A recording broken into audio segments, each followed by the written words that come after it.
ব্ল্যাকপিঙ্কের gen টাকা দিয়ে তার একটা পার্টনারের সাহায্যে 3 বছর ধরে বিকি নিয়ে ফেক নিউজ ছড়িয়েছে। আর জেনের পার্টনার সবকিছু স্বীকারও করেছে। আর ব্লিঙ্করা বলতেছে আমরা আর্মিরা নাকি ফেক নিউজ ছড়াচ্ছি। তো শোনারা, তোমাদের জেনি মায়াবতী সবকিছু করতে পারে, আর আর্মিরা বললে সবকিছু ফেক নিউজ। আরো বলো আমাদের জেনি মায়াবতীকে সম্মান করবে। আরে বোন, ওর কি সম্মান বলতে কিছু আছে?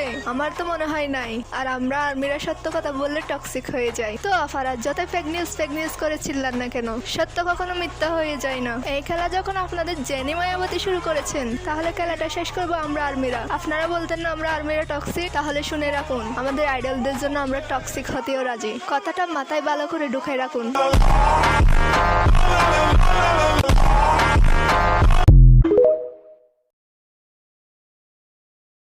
ব্ল্যাকপিঙ্কের জেন টাকা দিয়ে তার একটা পার্টনারের সাহায্যে 3 বছর ধরে বিকি নিয়ে ফেক নিউজ ছড়িয়েছে। আর জেনের পার্টনার সবকিছু স্বীকারও করেছে। আর ব্লিঙ্করা বলতেছে আমরা আর্মিরা নাকি ফেক নিউজ ছড়াচ্ছি। তো শোনারা, তোমাদের জেনি মায়াবতী সবকিছু করতে পারে, আর আর্মিরা বললে সবকিছু ফেক নিউজ। আরো বলো আমাদের জেনি মায়াবতীকে সম্মান করবে। আরে বোন, ওর কি সম্মান বলতে কিছু আছে?